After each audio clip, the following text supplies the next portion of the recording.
era called Fourth Industrial Revolution, where everything is really relating or is around the technology. And then more so that we know, in particular in our country, we do have a problem of unemployment. And then we know that the future is digital. And I thought that it's very important that we have a sessions where we will be discussing these technologies. Some of the technologies are not new, but given the emergence or advent of other technologies, they make them unique. And therefore, for that reason, we found that it's important that we come together to be discussing this. For example, today we'll be focusing on databases, but we more so will be focusing on database on cloud environment, because cloud environment is the foundation of all of these new technologies that we hear about. So in today's cloud computing databases, next week we'll talk about data science. We're going to have a session about blockchain. I want to have a session around software development and other areas. Why? Because I'm of a very belief that those are the very important technologies that we need to familiarize ourselves with. So today's session, I've invited the experts in the area, in particular, the people who understand what really the database is about. And I'm with Kanyisile Vilagazi. She will be giving us the overview of what the database is, right? And after that, I will talk briefly also around what is cloud computing, and then I'll run some demo of how do we install database on the cloud environment. And then the last part of the session, I will give that opportunity to Walter Tobejani, who will demonstrate to us how do you administer or manage database on the cloud. And then I believe that after this session, we'll be in a position to really understand what is required or what is expected out of us. The colleagues has talked about, they will introduce themselves, and I wish to give Kanyisile an opportunity to start with the session from your side. I will stop sharing from my side, and then if you have something from your side, Kanyisile, then you can share. Thanks. Okay, thanks, Mutloka. I hope you can hear me. Yeah, loud and clear. All right, we'll share my screen and then we'll start with the introduction after.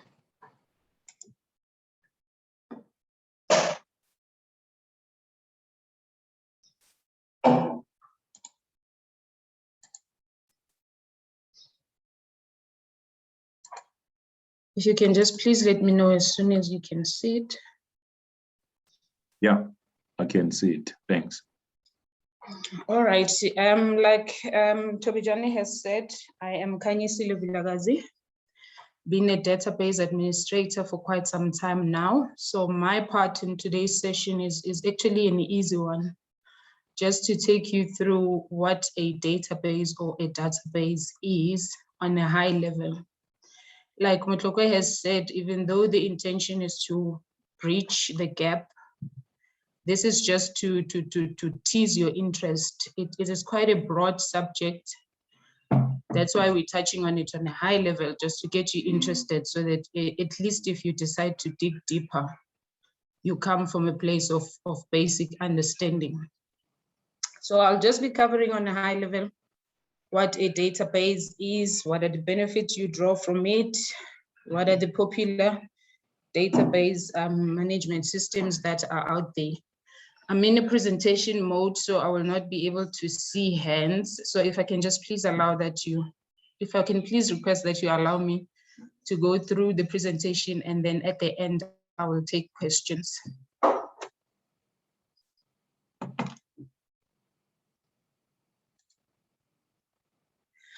Okay, so what is a database?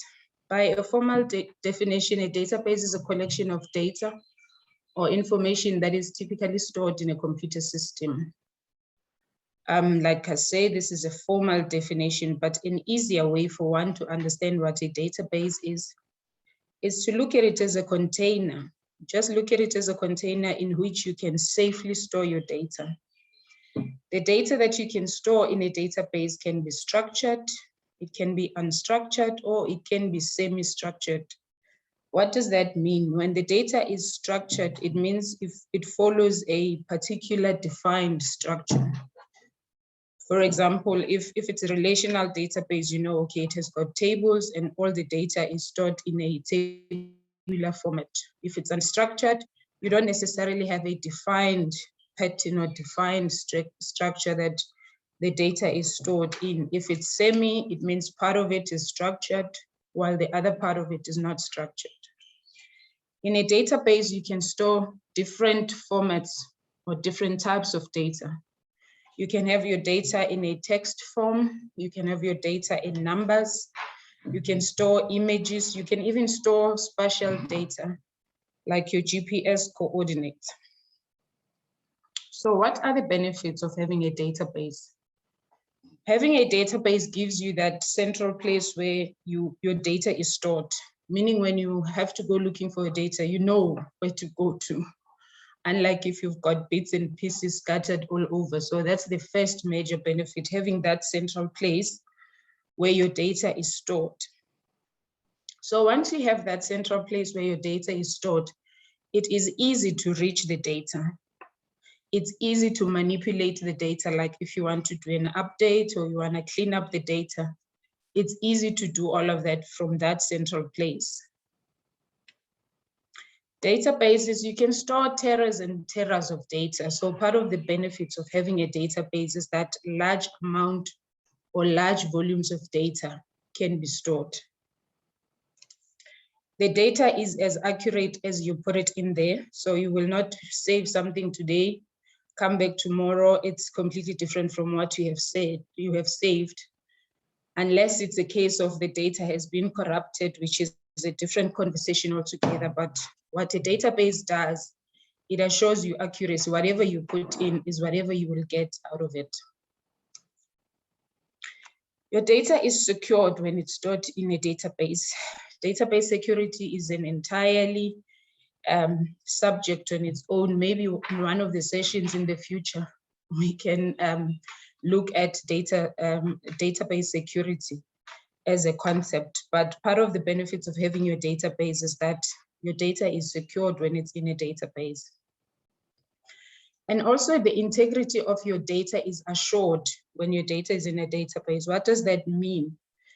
It means that in a relational database, there are rules in place that won't allow you to have a data that does not make sense. What does that mean? It means if you have got relations defined between tables, you cannot have a table that then all of a sudden it cannot be linked to anything when relationally it's supposed to be linked to something. So the integrity of your data is always guaranteed if your data is stored safely in a database.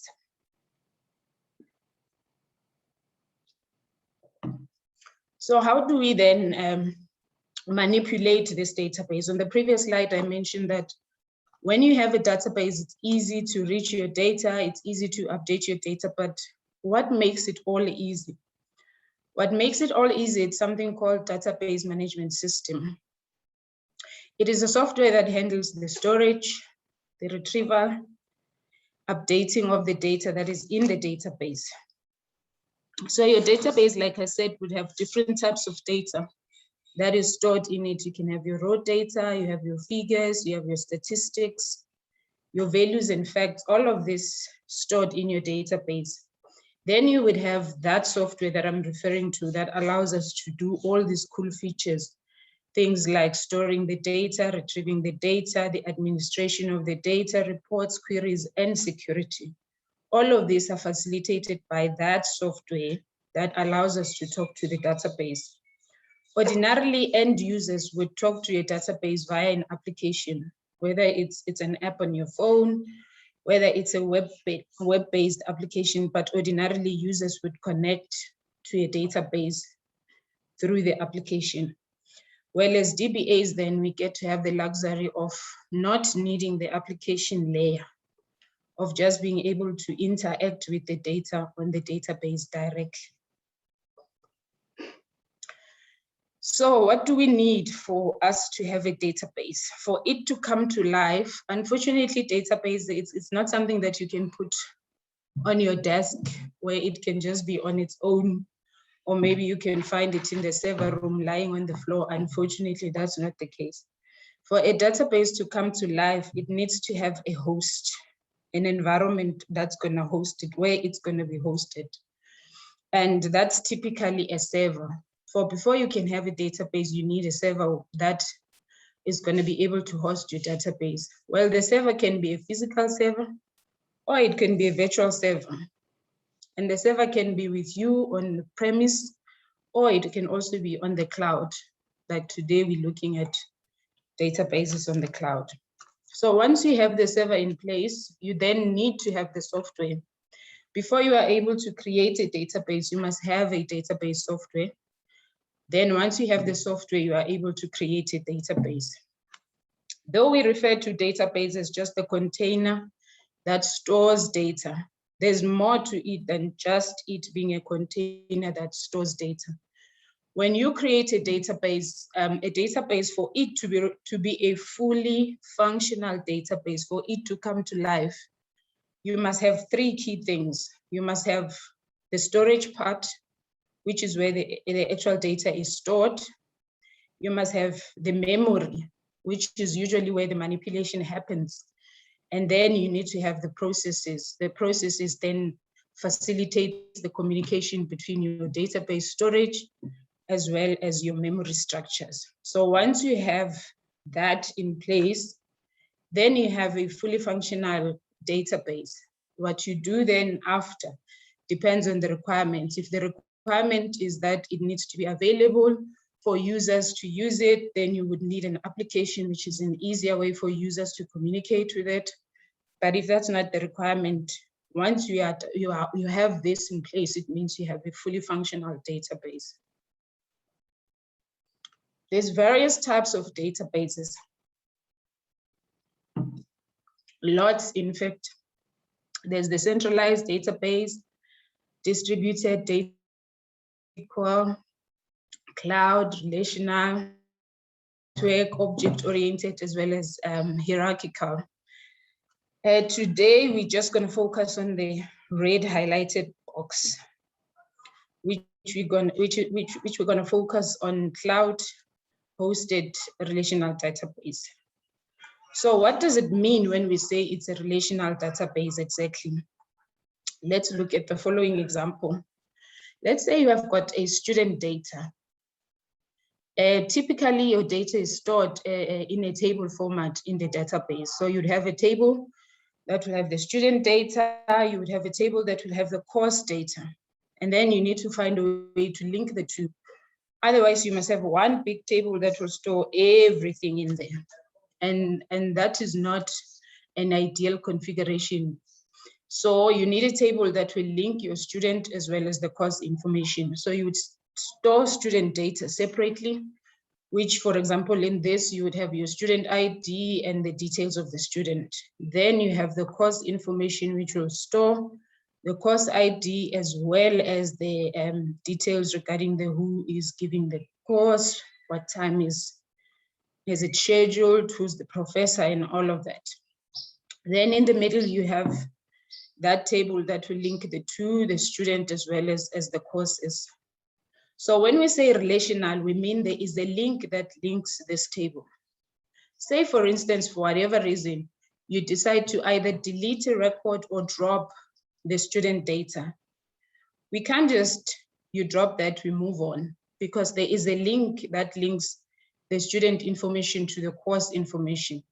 So the relation or the definition of the relation stops things like if you delete the student data, you would have the course information that is linked to a student, but you wouldn't know who that student is because you have removed the student data.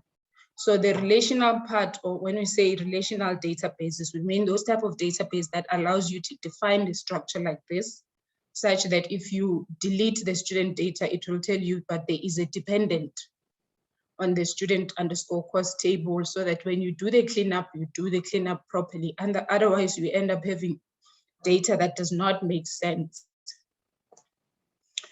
So what are the most popular database management systems that are used out there? There's actually quite a lot. There's more than this, but these are the popular ones. Like your Teradata, IBM DB2, Amazon RDS, Postgres. All of these are popular based on the usage.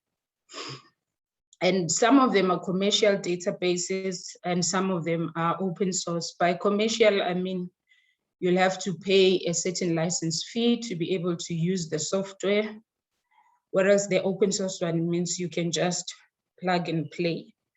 I've highlighted the SQL Server portion because that's what we are focusing on in today's demonstration. That's the part that's going to be covered by Mutloko and Walter later, but the focus is going to be on Microsoft SQL Server.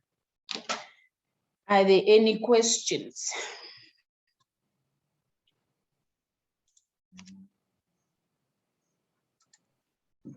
Yeah, friends, any question?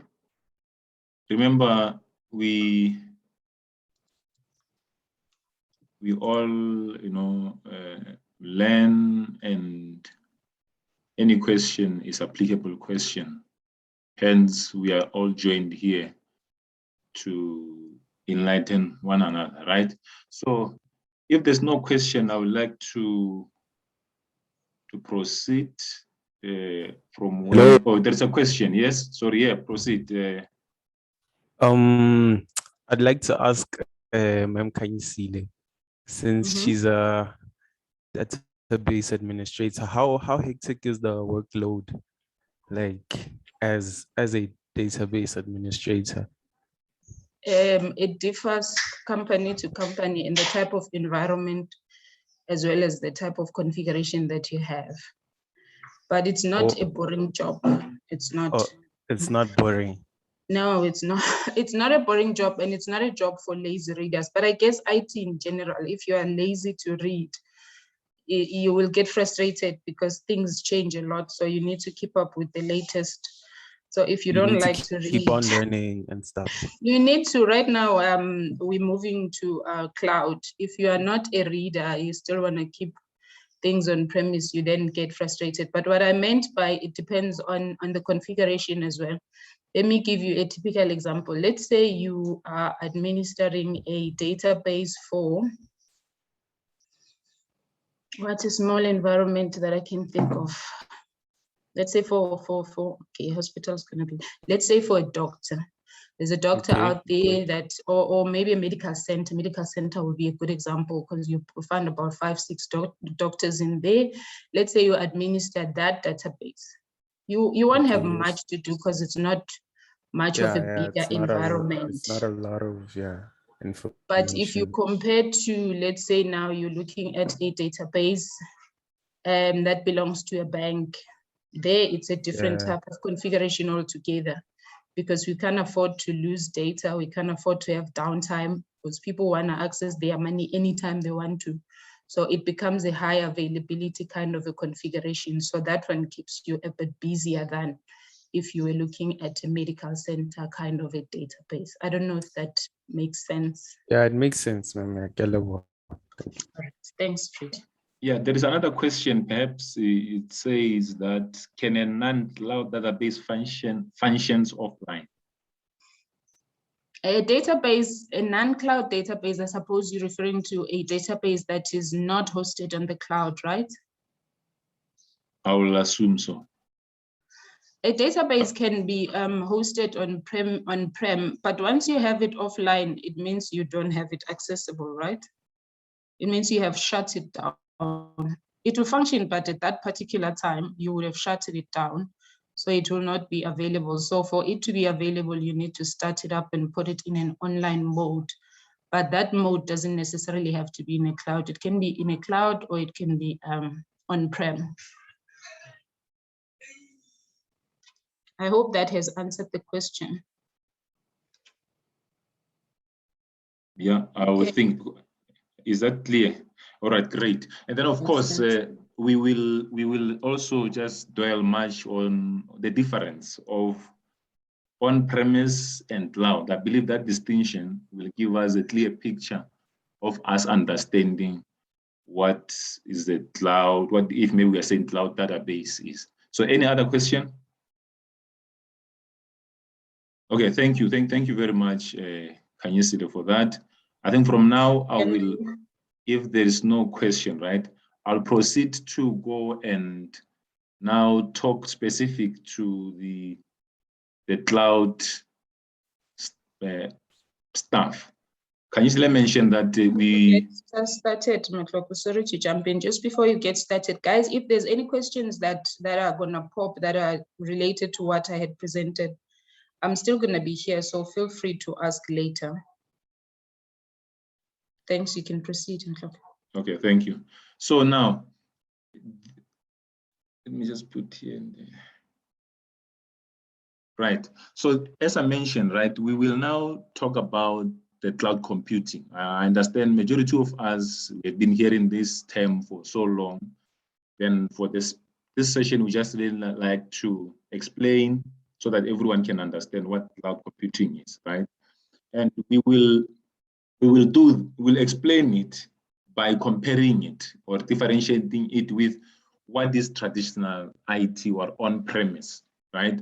You will bear with me for that long sentence, but I thought it will be very key for us to understand it from that point, because cloud, we are not talking about the formation of vapor and whatnot up there, right? So to understand the cloud, I think you need to understand how does it relate to traditional IT, right? Traditional IT, right, is where IT services, in this case, in the form of hardware and software, are installed and controlled within the premise of your organization. For example, maybe you're a student or you are on a specific company, and most of those companies, they do have what you call data centers, right? Now, when those in those data centers, they install the softwares and hardware, so that the ones who are responsible to ensure that those hardware and software, they function and they are configured correctly. Because they are owning those data centers, they are the one who they should really have enough capital to execute this particular, to manage, or rather to manage this data center, right?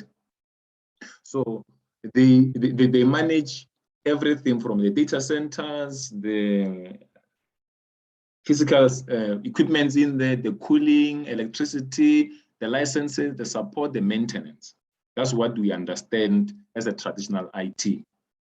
But how, and then cloud computing, right, is when these IT services now are provisioned and are used remotely by these organizations through internet in the form of by subscribing to these services, right? And then those services are managed by the cloud providers. We will give an example when, the demo of what we really mean by this. But the cloud is the one, it is where organizations access the very same services, database, whatever the software is that they've been accessing through on their premise to the cloud. But in this case, they're accessing them through internet in the form of paying as they use. They don't own them. They don't own this service, these softwares and hardwares. Those are owned by the cloud providers themselves. And then I will talk about what we mean by the cloud providers, right? So the key here is that they will access this service as and when they need them. They're only going to pay for what they are looking for. they are not managing the software and the hardware. They only consume those, right? And then now one will want to say, what are those characteristics that really distinguish the cloud from traditional? There are key 5 characteristics of what the cloud is about. We have something to that called the on-demand self-service. In this case, organization able to access those computing resources or IT services automatically without the need or without them needing a particular support from the cloud providers. We will demonstrate this one practically so that we can really understand it, right? Other thing is that other characteristics of the cloud is about the broad network access. Organization can access cloud services over the internet using heterogeneous standards, mechanisms like mobile phone, laptops, and other devices, right? The other key one is relating to what they call the resource pooling. The cloud providers can serve and share cloud capabilities with multiple organizations without the knowledge of the location of your computing capabilities. I'll just give you an example with, we're using, all of us, we are using Gmail, for example, right? Some of us who are using Dropbox. We really do not care, I'll say, of where are those things are stored, where our data are stored. Are we sharing this thing with other people, you know? So we don't really, that is not really our interest, right? That's what we call the resource pooling. And then other one is about the elasticity provisioning. This means that ability to provide or release computer capabilities automatically depending on the resource demand. So I talked about when on cloud, you're going to pay as you use. You're going to pay the service that you have used. If you maybe wanted 2 terabytes of data for whatever the reason is, and then you feel like you no longer need it, you can just automatically, you can just set some configuration to automatically reduce your resources. There's something called auto scaling. You can scale it up or down depending on your resources. So these are some of the characteristics of the cloud. And then of course, the last one is the one that I talked about, you pay as you use. Most of the services of the cloud, or actually the original, the fundamentals of the cloud to distinguish it from the on-prem was really relating to be in a position to not own your data centers, but be in a position to only pay for what you've used. Because in most cases, organization, they use a lot of data centers, they spend lots of money there, but only to find that what they've provisioned in those servers, in those data centers, they do not really even use 50% of the capacity of those, right? Hence, there is a really lot of desire to go to cloud. I do believe colleagues, you have the feeling of the difference. I just wanted to check if there's any question from anyone before I can proceed, right?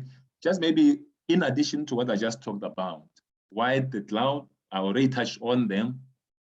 The cloud it gives agility, the ability to provide fast provision.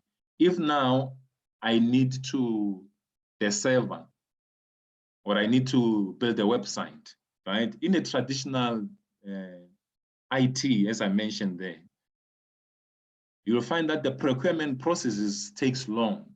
You'll need to talk to people to buy the server, people must install the server, someone must configure the server for you and all that. But with the cloud, as you're going to see here, within 5 minutes to 10 minutes, you'll be in a position to provision whatever the service you want to use, and then you immediately use it. That's the agility part. It's also scalable. It's provide the resources dynamically based on the real-time load. So if I install Java, and then I need to change it maybe to Python, or I need to increase the storage or on my server, that process is able, is enable us to do those things. And then we see the issue of flexibility, the mobility we talk about when we talk about broad network access, and then reliability. Most of the organizations, more especially now with the load shedding, most of the organizations, they do not have generators, or they don't have a funds really to buy the diesel for that matter. Because of the cloud providers, they have a different data centers across the globe. It provide that reliability. You can able to move from your service from one location to another. We will, in a way, when we're on the GUI, when we are provisioning these cities, we'll be touching on this. Organization, they go to cloud. Why? To do what? To modernize their infrastructure and application, and more so because of this reasons, to able to innovate. They go to market faster because everything is there on the tips, right? Now, the other question now to saying, how do we deploy the cloud? I'm here, I'm small business person. I need to use cloud services. How do I go about that, right? There are different development models that organization can employ, right? Some organizations, for example, maybe because of their size, or because maybe, for example, the banks and the likes, they are not comfortable to go to use the cloud services. They can, through those, they can build their own cloud environment in their environment. Because what do you mean by the cloud environment is, if as long as your environment can meet these characteristics, we will regard that as a cloud. So there's something called the private cloud. Private cloud is just to say that this hardware and the softwares are hosted, and then I put this table here. They are hosted within your organization, and then they are also managed by them. So it's more to say it's a traditional IT. It's not the same as traditional IT, but it's having those characteristics of what cloud we are saying is a cloud. There's another one where we call it the public cloud. I believe the majority of us, we heard of this. So what do you mean by the public cloud? It's really to say those hardware, this is more like, generally people when to talk about cloud, they're talking about this type of a model, public cloud, where the infrastructure, right, are hosted and managed by the cloud providers. I gave you an example with Gmail, for example. We know Gmail is from Google, meaning that service, that emailing service is hosted somewhere else, and it's also managed by them. Me, myself as Motlogo, I'm just consuming that service. When I open my email, Gmail and whatnot, I don't care which server, where it's located and whatnot. I'm just consuming that. So in that case, I'm consuming what the public cloud service, right?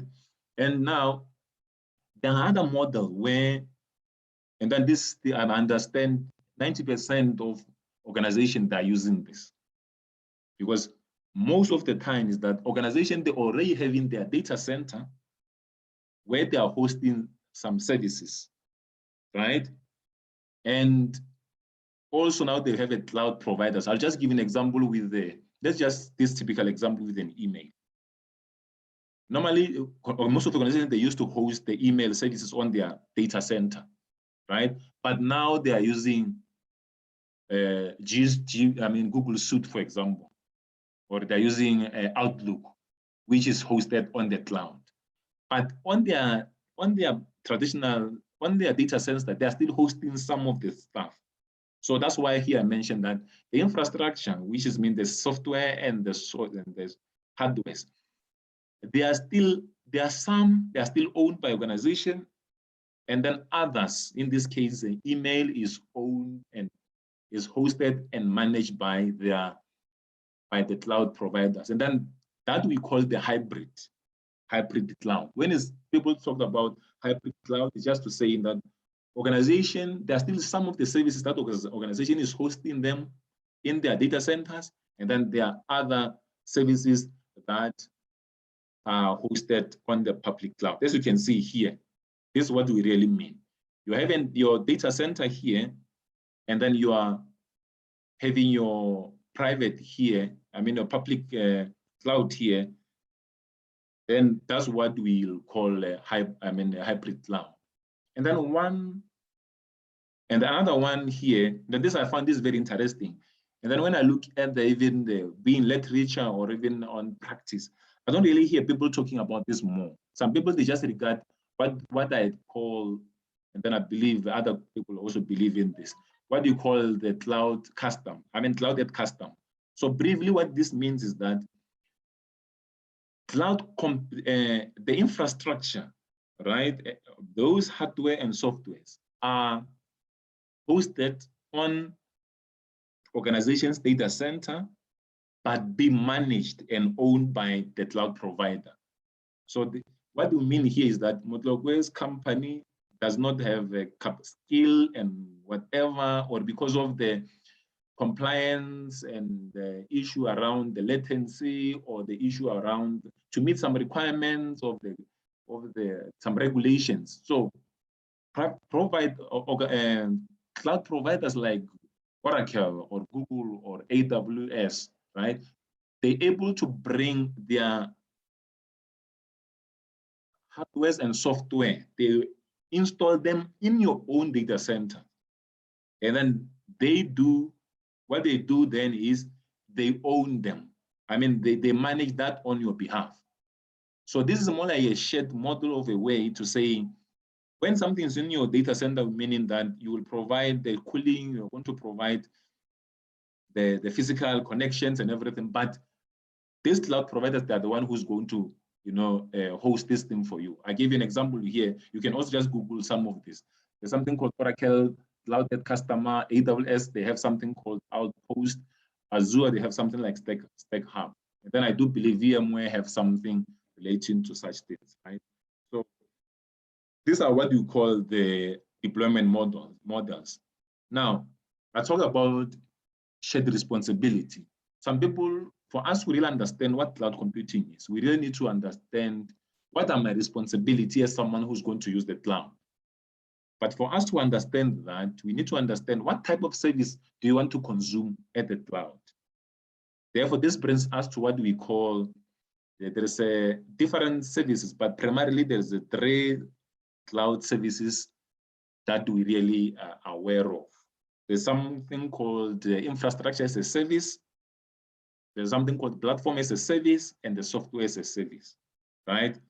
For us to understand this, we are going to, these models is helping us to understand this type of service. To say who's doing what, right? What we call infrastructure as a service. When we are saying, I'm using cloud, someone is going to ask you, what type of service are you using? When you say infrastructure as a service, it will mean that you are going to, what happens is the service that you are going to consume or use, the cloud computing is going to give you only the infrastructure. So the cloud computing will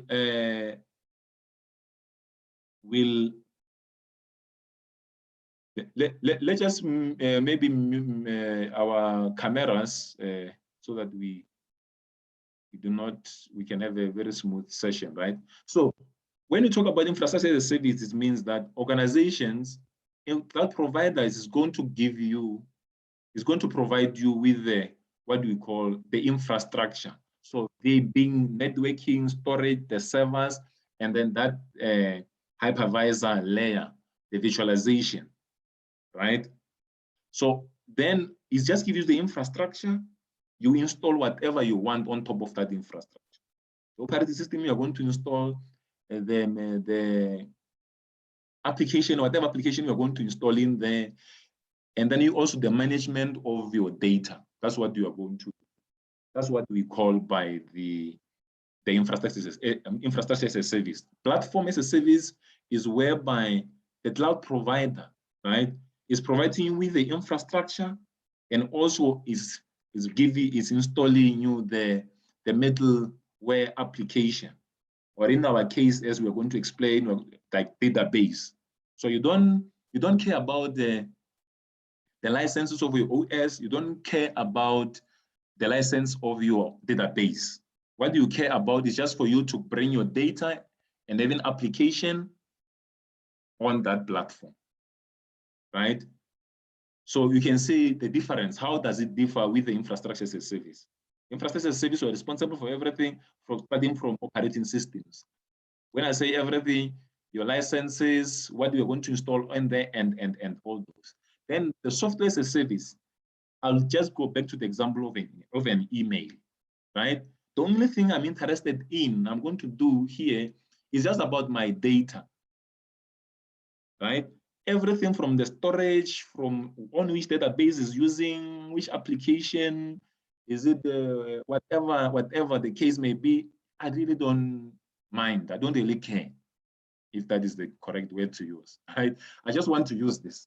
I just want to use the system. I just want to pay as I use. I don't want to configure anything. And then I believe ERP system, enterprise resourcing systems are like Oracle and all those. Now, people, organizations, they can consume those as software as a service. I talk about Dropbox and whatnot. Remember the Dropbox or even Google Drive, right? We just install there. We don't care where it gets stored, with the license and everything. So I just want to check also from here, any question from what I talked about? Right? Maybe I can quickly go here, because maybe this was more theoretical, but just to ensure that even these cloud providers, they do use this model, right? The most important thing here is the same thing from there. As you can see, this is on-prem, right? It's a traditional, we explained about this. Your organization are responsible for everything. Infrastructure as a service, as I mentioned, physical stuff. Organization, those guys, they give you the physical stuff, networks and everything. The most important thing here is this layer here, accounts and identity. You are responsible to be creative, to give people access and everything, right? And then also AWS, they have this one, this model also. It's more or less the same thing, right? This is just the type of those infrastructure as a service, something they call it the elastic compute cloud, right? So the difference here, what this one is just saying is that if you're going to go to use the infrastructure as a service, you must know that you're going to have a more responsibility as a customer. But the more you move this side, as I give an example with an email, the moment you move to the software as a service, then your responsibility reduces. It's just to use that. But what is a trade-off is that I'm having less flexibility to customize whatever way. Whereas with infrastructure as a service, it gives me the flexibility to install whatever I want in there. I believe you colleagues understand the difference there. Software as a service, you're having flexibility of installing whatever you want, but the issue is that you need to have a skill on site. You need to have skilled people to do that, right? But if you are going to use infrastructure, the software as a service, you're going to have you're not going to be able to customize. We are going to show you this on real when we do the demo, right? Kanyisile also touched on something critical about the security, and then this is just a big section on itself, right? So there is something here where, and then people need to understand this, right? The cloud, when we are using the cloud computing, right? The cloud providers, they are saying they are responsible for security of the cloud, meaning they're the one who's giving you the physical space, physical stuff, the database centers and everything.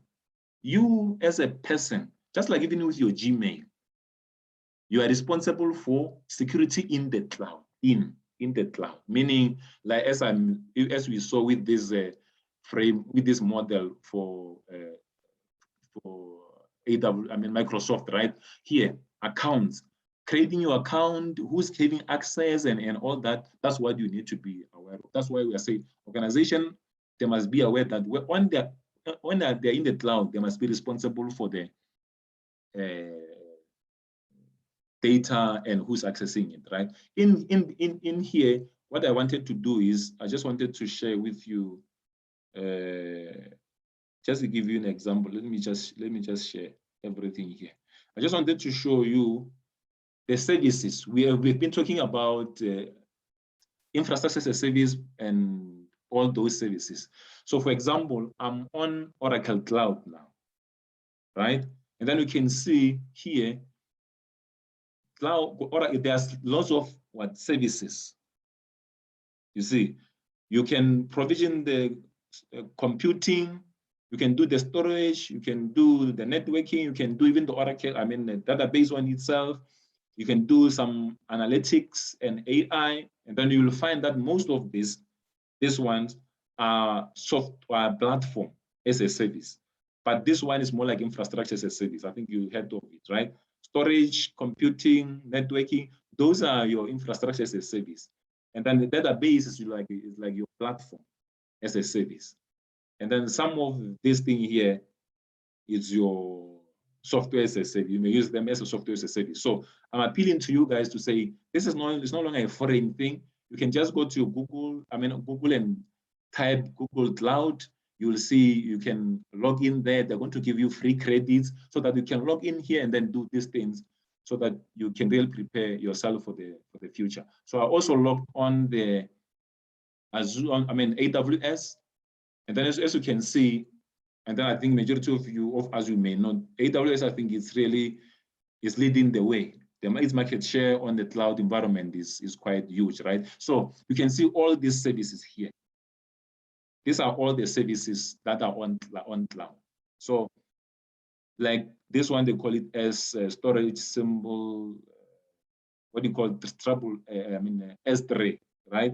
This is a typical of software as a service, because you just get there, you indicate who must get access to what. You don't do anything. And then I'm appealing to you colleagues just to go there and register so that you can get access. And then today we are going to focus here. This is on Azure, right? I have access here, and then we are going to be talking about these services here, right? The last thing that I will also, not necessarily the last thing as such, but around this is to talk about our discussion back to the databases, right? So we want to talk about the database. Today's session is about the database, and then we're going to zoom in specifically to the Microsoft Azure. And then also in particular, because this is a very huge, I can easily mention that database, if you just say database, it's like you said nothing, right? It's extremely huge. So we are going to focus on SQL, and then also on SQL, we're going to focus on the Microsoft SQL, because we have MySQL, we have all these things. So on Azure, as a cloud provider, you can host almost all of the databases that we know of. As you can see here, Oracle, MySQL, all those things, you can host them here.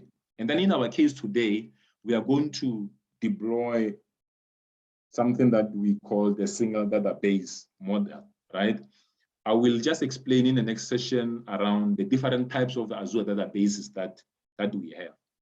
We talk about infrastructure as a service, right? Database also comes in I'll say two ways. I think I can bet on that. They come in the two ways, as an infrastructure as a service and as a PaaS, platform as a service. We understand what we mean by infrastructure as a service. So infrastructure as a service allows us to able to decide on operating systems and other stuff. But with PaaS, what you do is fully managed and optimized by cloud providers themselves, right? You are having limited flexibility to do anything here. And that the beauty part with this is that the licenses are built in. You pay as you use. You don't worry about the licenses. But with the infrastructure, you need to be in a position to know to have a licenses. And then specific to Azure SQL databases. They also have some deployment model, single database, where you can install the single database. And then there are cases where they call it the elastic pool, where you can, where it allows the single databases to share the resources. So single database deployment model is saying that single database manages, it does not share the resources, being compute, storage, and otherwise. But the elastic pool allows the single databases to share the infrastructure. And then that's what they call the elastic pool. And then there's something called serverless. Serverless, it's like you are not going to install this database. It's only going to be called if there is some transaction that need to take place. Also, maybe I hope that I will explain it further there. And then obviously there's also purchasing model. We mentioned that on the cloud, you generally pay as you use, right? So in here you can, there's two models. When I do the demo, I'll just point to those to saying you'll be charged by how many resources you use. So in this case here, they call the virtual core model. You're able to choose how many CPUs I'm going to use, how many storage I'm going to use, and things like that, right? But the other one is about, they call it the database transaction unit. I think I left C there, right? So this one is comes with the three forms: basic, standard, and premium. So this one is saying you don't provision the CPU and storage is doing that for you. You're only going to pay how many database transaction took place on your database. So this one is quite not that straightforward to understand, because there is a cloud provider, or Azure in this case, that doing those those calculations for you, right? Now, to drive this home, we thought that let's do this. Let's take this theory and then put in practice. And then I thought the easiest way also to understand some of this concept is to have to get some scenario. So in this case, because in our case in South Africa, right, we know we're having problems with the load shedding. And then there is this company that intends to test the cloud. We talk about cloud is agility, scalability, and all that. They will say to you, you know what, we need to go to cloud. Can you deploy or configure the cloud database on our database on a cloud? It should be cost effective. And also the most important thing is we still need to have access to the visual machine. So what does that mean? So it means that they are looking for infrastructure as a service, right? Because they still want to have access, they still need to have access to the visual machine, right? And they need to access it through internet, but it needs to be secure. So I thought now, as of course, maybe you'll be a data engineer or data architect. It's very important that after you are given the scenario, try to paint the picture. The picture in this case is the architecture. How do you think you're going to do it, right? So in our case, what we're going to do is I'm going to provision what you call the visual network. Within a national visual network, there's something called we want to create subnet, which is a subset of this, where we are going to install our databases. And then from there, we are going to, how are we going to connect to this? We're going to use something called the point to site connection, VPN connection. VPN is a visual private network, meaning this is secure. It's a less cost, it's not that cost-wise, it's not that expensive, but you still need to do some configuration. So what we're going to do is we're going to use some Azure SQL on server. We are going to use a free SQL database. We're not going to pay any license and things like that. So with that, I want to go to the GUI here. This is portal.azure.com. That's where you get your. Let me just do this. Let's just say, if you can just Google this thing, right? You can just Google here. You see here, it will tell you get free account. Just log in there so that you can have access here. They're going to give you some credits as a new user. In particular, if you're a student, they'll also give you some credits to use, right? So in this case, our requirement is saying that can you install database on the SQL database on the server, but we still want to have access to the virtual machine where you're going to install this database. So in our case, we are looking for infrastructure as a service. We're going to install databases infrastructure as a service, right? So there are different types of services, right? You can see here, when I go to all services, you will see they are categorized them here. As a compute, you will check their networking, storage, web. There are a couple of them. And then here, there are databases. So in our case, we need to install the database, and then we need to install database where on a visual machine, because our requirement is that we still need to get access to the machine. So what I'm going to do, I just click here, right? I already created one because I knew that we might be running out of time. So the idea here is I'm going to deploy this database here because it takes some maybe 10 to 15 minutes to be completed.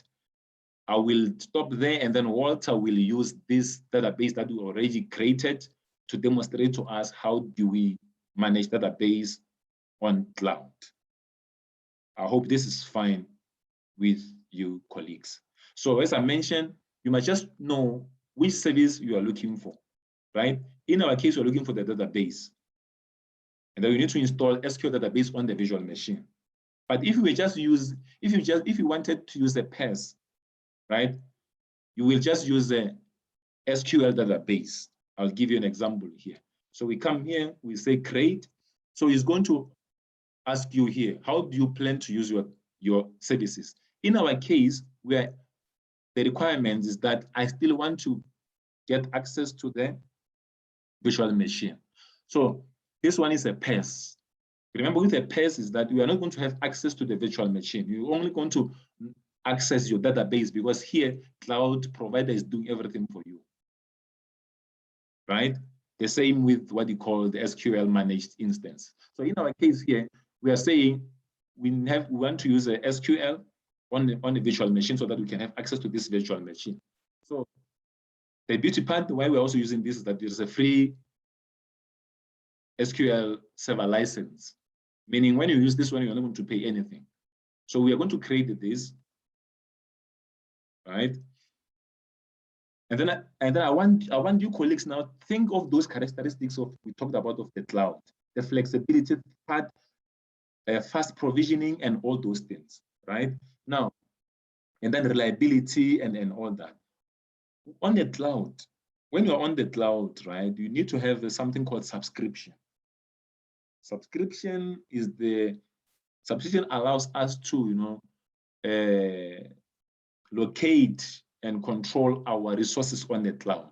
And even when they're going to bill, again, we said that when on the cloud is a pay as you use, they are going to bill against you they're going to bill you against that subscription. So in this case here, I use because I'm still a student anyway, right?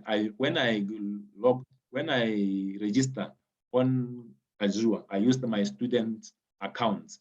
Then they gave me this account or subscription. My subscription is a student.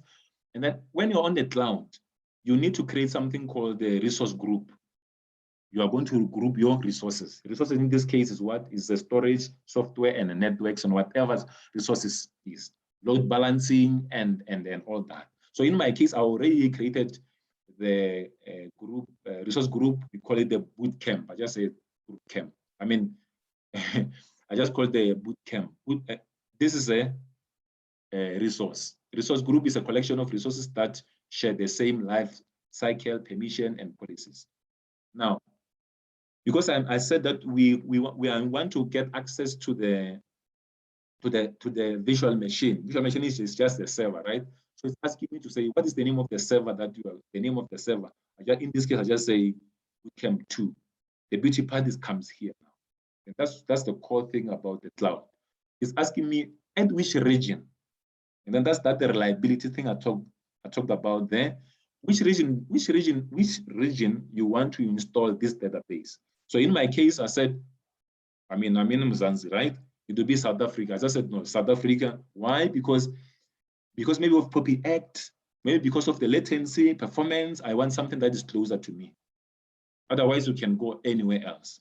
But in my case, I said South Africa North. And that other thing, this is also to do with that reliability, redundancy. It's asking me, do you want redundancy? In my case, because this is just a test, I'll say no, right? Because remember, if I want redundancy, it's going to distribute to other regions. It means also cost. You must also think of that. Because I said no here, then availability is the data centers. I'm saying no. Here I'm also security type is just a standard. The image, which image are you going to use? I already indicated there, I'm going to use this free image, which has a SQL Server, right? Now here you can choose. That's what I think there's some flexibility that we talked about earlier there. Which size do you choose, right? Because it's pay as you use, we must always take into account the cost. Whatever you provision, here is the 2 visual CPU, and then with 4 gig RAM, right?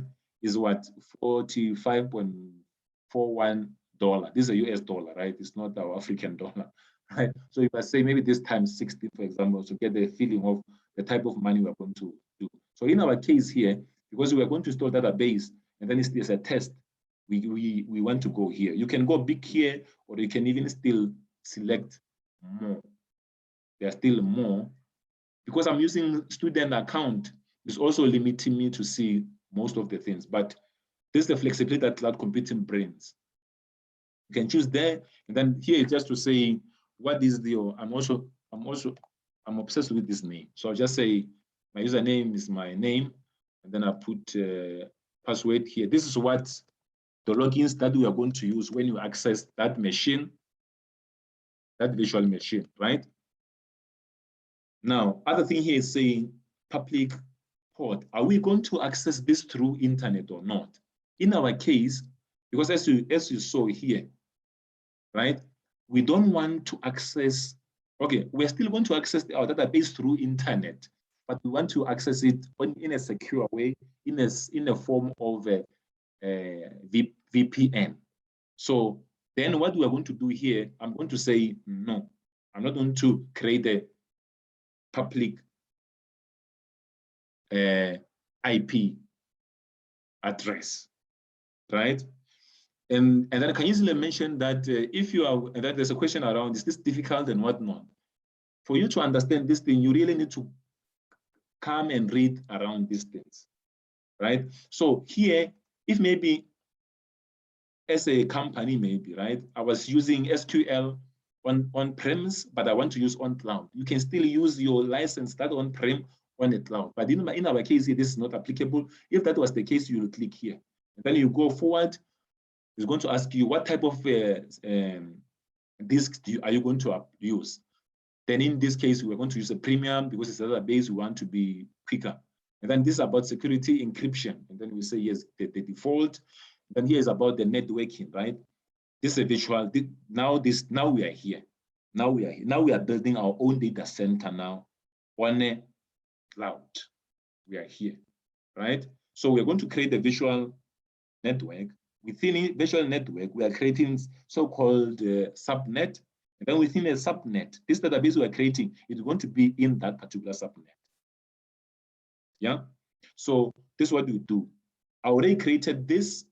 I call the bootcamp virtual network VN.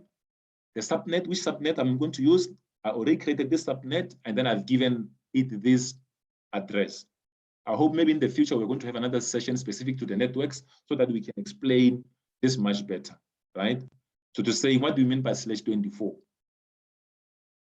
Yeah. Remember, if the database is represented by decimals, 4 decimals, and then, but I think we'll have another session to talk about this. And then IP address, we said that we don't want IP address. We want to access, want our connection to be secure. we are not want to create the public address. We want to access database through private network or private IP. I'm going to leave everything here. I will proceed. Even here, I will proceed here. I think here I can say, no, I don't want the boot diagnostic. Here, I'm also going to pass. If maybe you wanted to run the program, when your system starts, you want some program to run, you can put those things here so that it can run. The important key here is that it's here, right? How are we going to connect to your SQL? In our case, if you look at our architecture, we are going to access it through this channel here. We're not going to go straight using the internet. We're going to channel it here. We're going to access this through its private IP address. So it means that it will assume as if we are connecting it through, we are part of this network. That's why here we are saying within what? Within virtual network. Understand? And then this is the port of SQL database, right? How are you going to authenticate there? We must enable this thing here. And then we are saying we're going to use the same account I've used to access the virtual machine. Those are the same accounts, right? And I'm going to skip this. The storage here, because as I said, cloud gives you the flexibility, gives all those things. You can change here how your storage. You can click here. You can change how much you need to put where and all that. You can say this is too much. This is like what, 1 terabyte. You can change it here, and then you can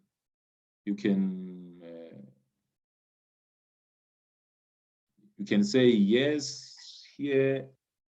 I hope it's not going to cry. And then we say text. We're not going to put the text, and then it will check if everything is fine, if it's happy, and then you can see here, it's just telling you that you are going to pay this much per month, per hour. We said on cloud you pay as you use, right? Then this gives you the rough idea, or to say this machine that you are installing, you must know that you are going to pay 0.0622 US dollar, right?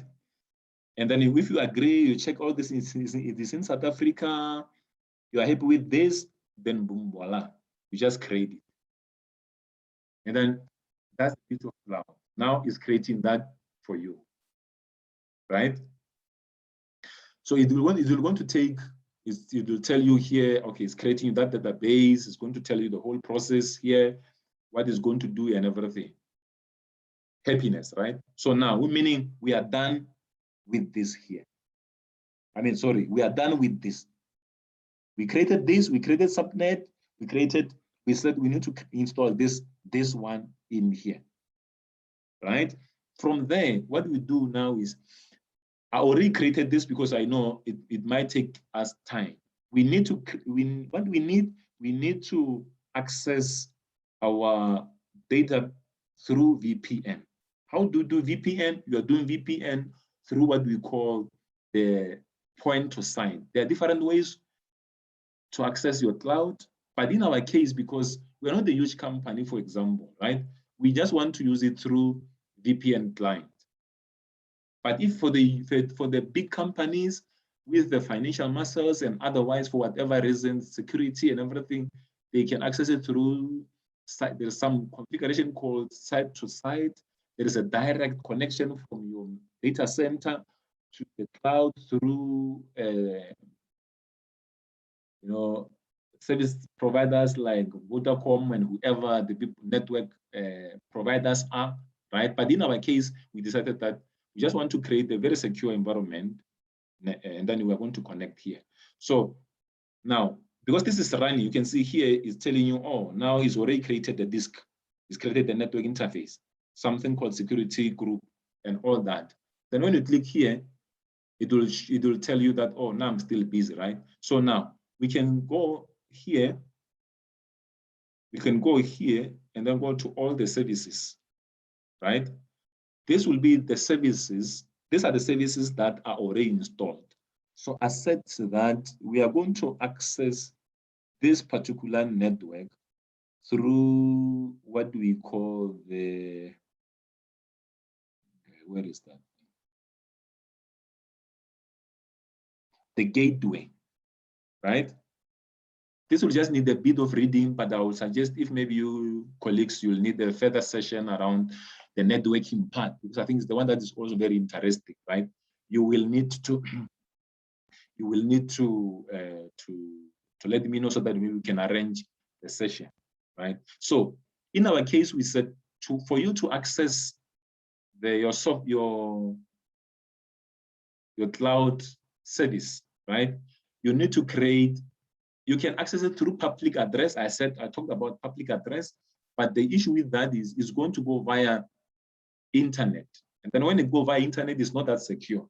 VPN connection is still go via internet, but it's through the pipe, virtual private connection that is secure, right?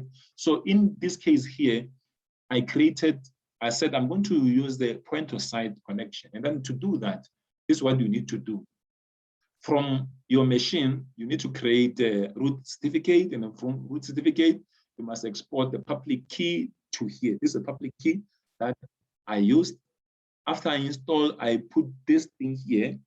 I will download this VPN client. After I download it, I'm going to install it here on my machine. I already installed it, right? So that I can able to connect. You can see here I've connected, so that I can able to connect. So this one, it means that it's a secure connection, right? And when you install this gateway, it also install its own instance. That's why I have this separate gateway needs its own separate. I'm just saying this for the people who may want to write certificates and all that, because I've already written the solution architect certificate. I mean, yeah, exam, and then I got a certificate, because they do ask you, they do give you this kind of scenario, and then say, how are you going to do it? It should be cost effective and whatever and all those things, right? So now, colleagues, because I've already created, I'll just say here, because I've already created the server, this SQL server, right? You can see here is done. I will ask, okay, let me just, before I can give Walter an opportunity now, this is the server that I installed, right? And then you can just check here. It's going to tell you where it's stored, is it running, all those nice stories around it. And then there is a lot of administration work that you can do here, right? So I believe at least colleagues have a feeling of what we call by cloud, right? And then you must relate back to what it means. By now, I want to give this opportunity to Walter to go deep into database and show us how you configure it. When Walter is preparing to show us the database, the actual database of how to connect to it and all that, is there any question from you, colleagues?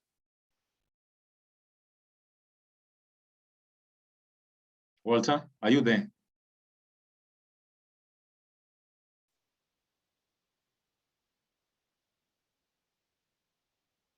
Yeah. Well, just let me know when you are ready, so that I can give you the opportunity to proceed. Any question, any thought around this so far, around this session so far?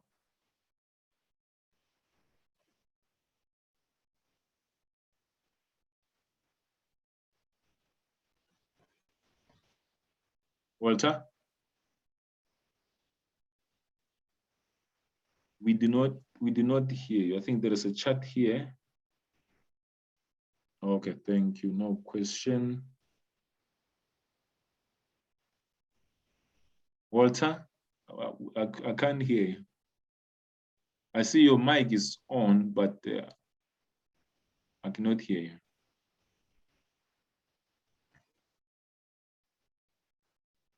Right? So while Walter is still coming, right? Because obviously there's always a thing around the cost of the cloud.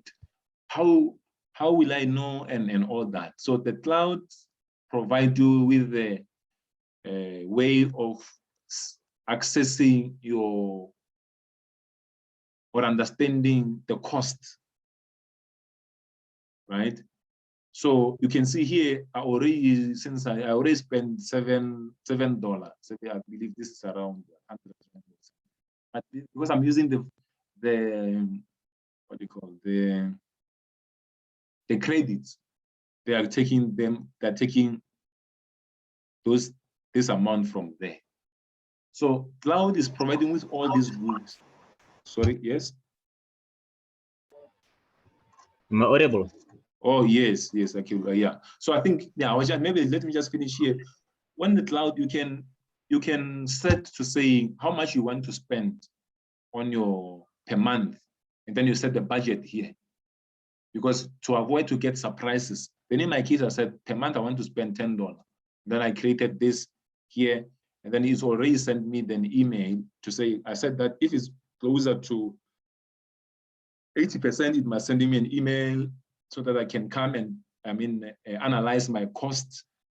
Cloud is the key, is a very key. If you understand this thing, I'm of a view that you will really be more relevant to your organization. What especially to the students, I'm really encouraging you colleagues to, because everywhere, every job now in IT, you need to know something around the cloud. So it's going to give you this view here to say which service consumes a lot of money for you and all that, right?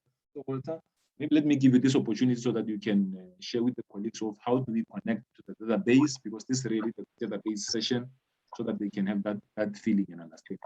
Thank you. You can share from your side. Okay, cool. So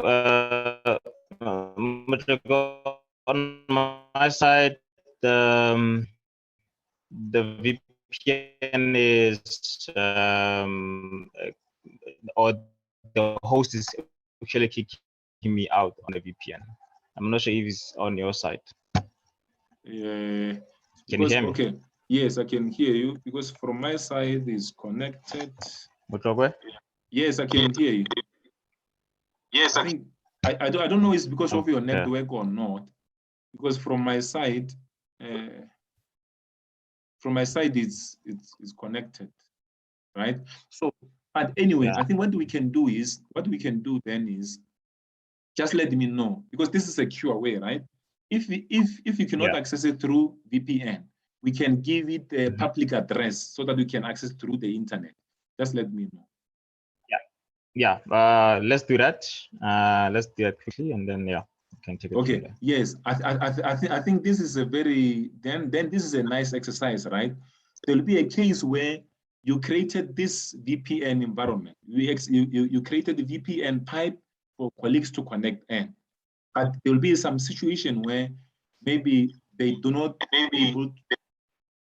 able to connect through the VPN. So what you need to do is you need to give. Hello. Yep. Okay. Yeah. So you need to give IP public address to this machine so that it can be accessed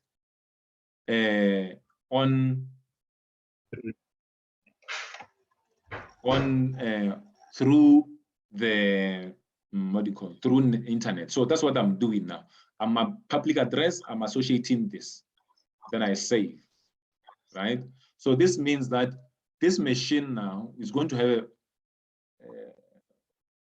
okay, I associate it with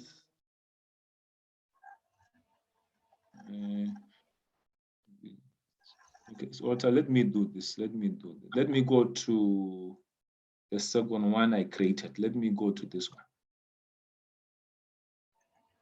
Right, and then I'm going to give this. I'm going to go here. And I'm going to, let me add. Let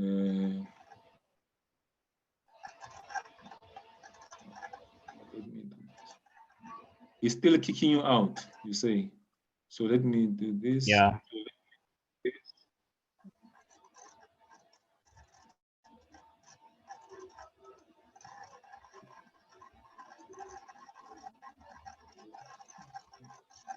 see here. So I'm creating this one. So I'm saying I'm creating new one. I just say bootcamp. Right? I created the new public address to this one. Okay, I can go back again. I saved, yeah, and then it's running. I can go here, and then even this one, I can create new public. It will just come with the practice, but I really, okay, I must create a new one because this is associated with, I'm creating this. This is a bootcamp one public address. Oh, this already exists. But let this one finish, and then we will. This is a public address. I'll just WhatsApp it to you. Okay. It's 10. It's 100.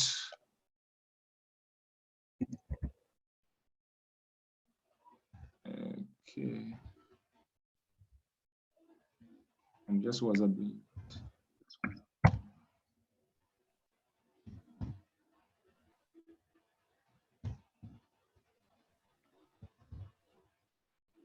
Yeah.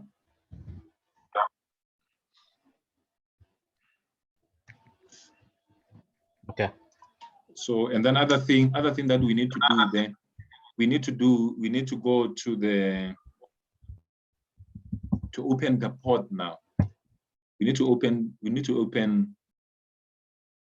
the port, this port. Because here now, because we're using the VPN, which is we are using a private network. We must just come here, and then we need to open the remote desktop, right? This is not something complicated. And then I will save it here. I will add this, and then also, then because we are accessing through internet, we must also open this port, the database port, right? And then priority is just 2, and then I will just. Sorry. Can you check the service there? Check the service. You said MySQL. Yeah, I'm just giving you the access to the port now. Okay. Then you must use, I've sent you the stuff, you must use.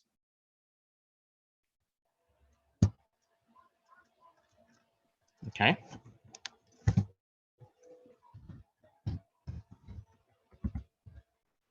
Yeah, so this is another thing that colleagues need to be, they need to be comfortable with.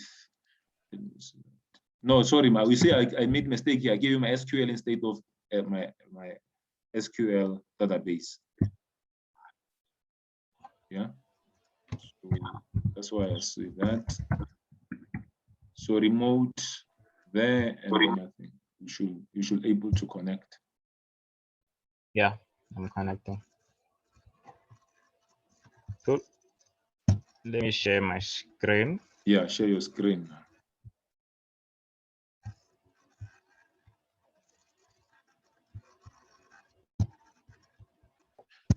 Yeah, so I would suggest that colleagues, maybe we can have another session where we can go deeper into this, because my understanding is if maybe you're a student or you just started your career and then you start with this will really, gives you.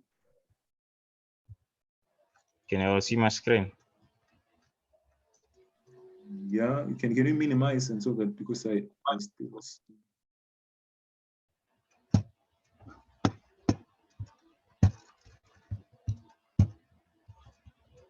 Yeah. Okay, yes.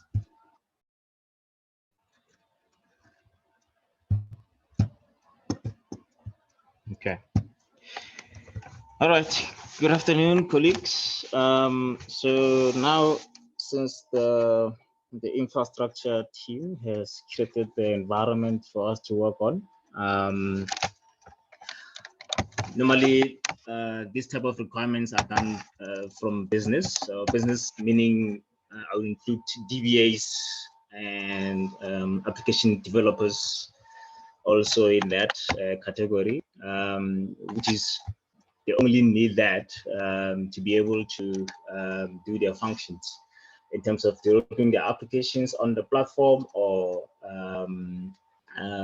managing their applications or databases, like Mtoke mentioned in a on his previous session. So now the idea is just to show you or demonstrate to you how you can use the platform to manage your databases. So in this use case, we are going to use SQL Management Studio or SQL Server to do that. Like he mentioned, there are other databases that you guys can also look out for, like Oracle and etc. There are so many of them out there. So currently, now we are on the VM that has been created, and on that VM, there is a SQL Server that I will show you now. And from that SQL Server, I will show you how to create a database on the SQL Server platform itself. You'll let me know if I'm losing you in terms of audibility, but I will carry on for now. So in SQL, in Microsoft SQL, we normally use Studio or SQL Management Studio to navigate through a database, which I will do now. And I'll also show you the tasks that we'll be performing now as part of this demo. Let me open that SQL Management Studio now. It's just a console in a way to go into the SQL Server, and I will show you how to create that. So the first point, let me just also share this. Can you guys see the Word document that I open now? Yes. Okay, cool.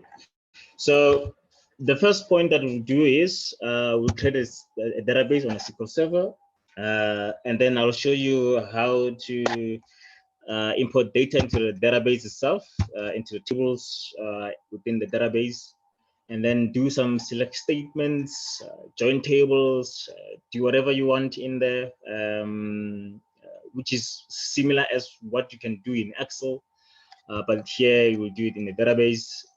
We create something called views. I will explain a little bit later why they're also important to take a note when dealing with databases. And then we'll also do some demo on creation of users, permissions. This is literally the database management tasks. Also, you'll have within SQL Server, there are jobs that are also created through SQL Agent. This is literally to automate your processes, like updating tables, or updating data within your database without you going each time into the or logging into the SQL Server. And then we'll also touch on the integrating services, which is ETL processes. But if there's time, I will take you through what that means, because it's a whole other topic around that, which is a connection between different databases, sharing of data across environments using that, which is a quite cool tool to have within the SQL Server. Okay, so my SQL Management Studio is open now. So now I will literally connect to the SQL Server. Normally, on your first window when you open up the Content Studio. You'll come up with this connect to the server window. If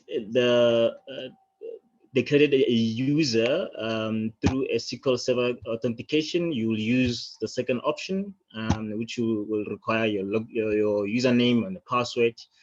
But in this case, we can also authenticate using the Windows, which is what I've logged into the server itself. I will, for this purpose of a demo, I will use that user for now. But I'll also show you how to create, in terms of when we do the user and permissions, how you can use the SQL authentication as well.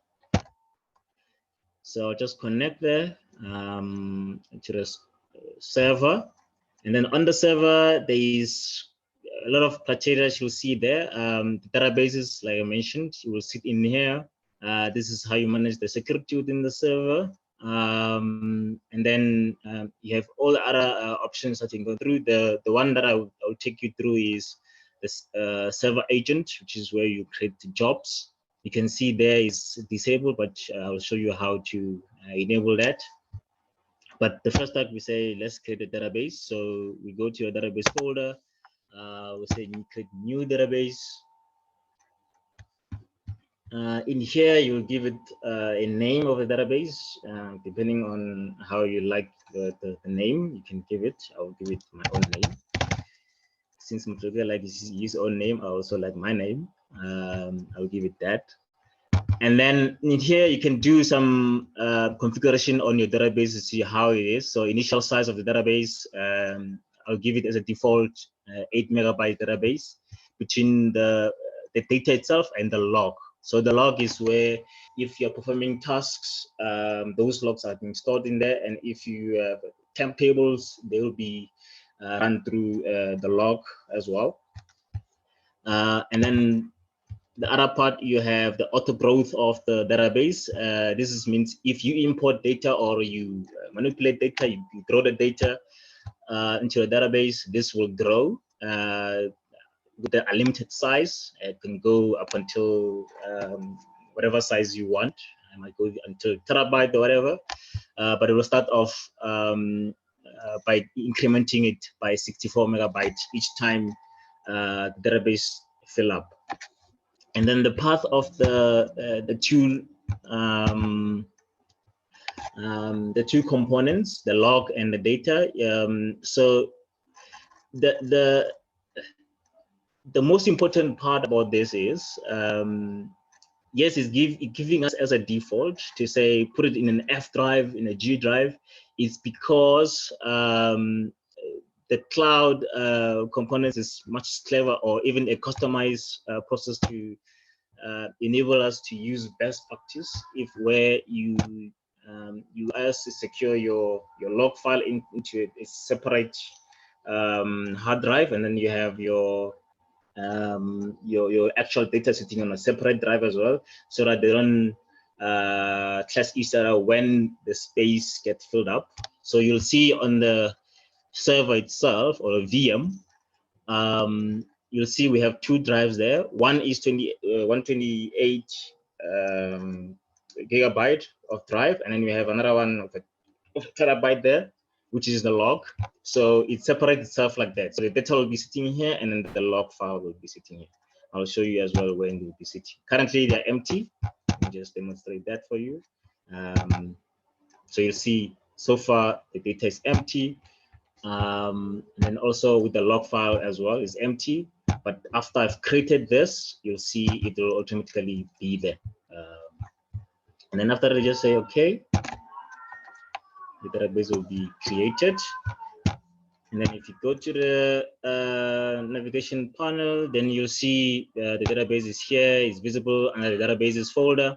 And then, like I said, when you go back to the VM itself, you'll see on the hard drive there, the file is already been located as your data file.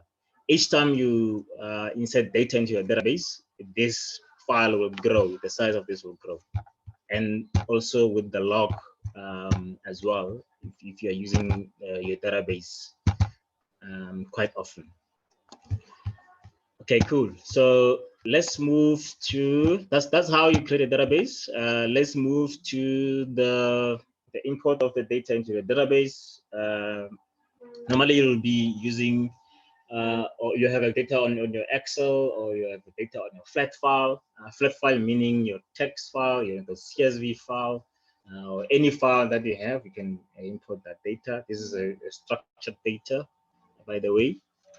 So what I will do is I'll copy the data from my local machine into the server so that I'll be able to import it for you. Okay, let's do that quickly. Okay, take email.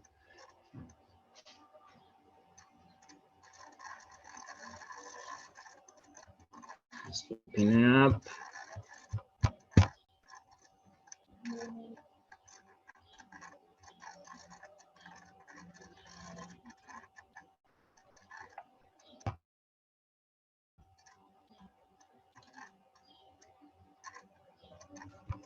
Okay, I'll download these files to import for you. Let's open it. As soon as that is done, and then I will copy that to our server.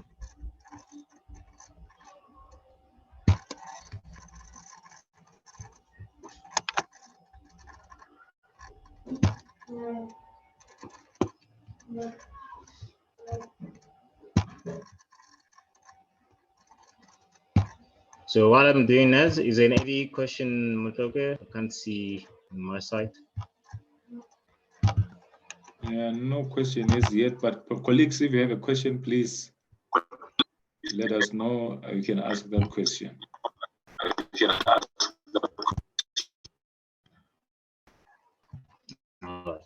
Cool. So these are the files. Let's copy this to the most desktop. Okay, I'll copy to our documents there.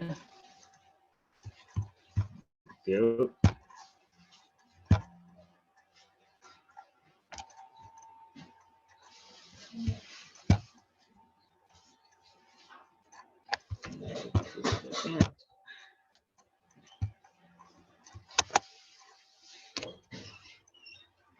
Okay, let me paste it here.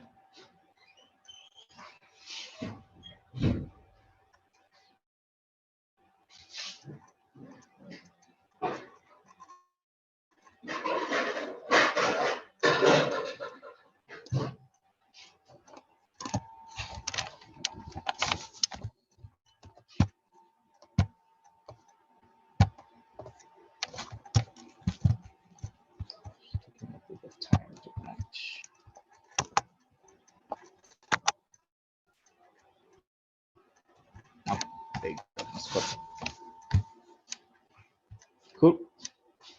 So once our data is there, let's go and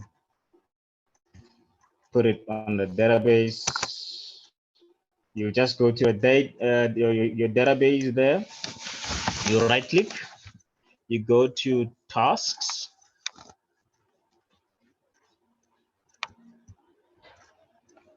And then under task, you come here to import data. I think it seems like there's a delay. Okay, but it's fine. Yeah. Okay. Yeah, I think it's a network.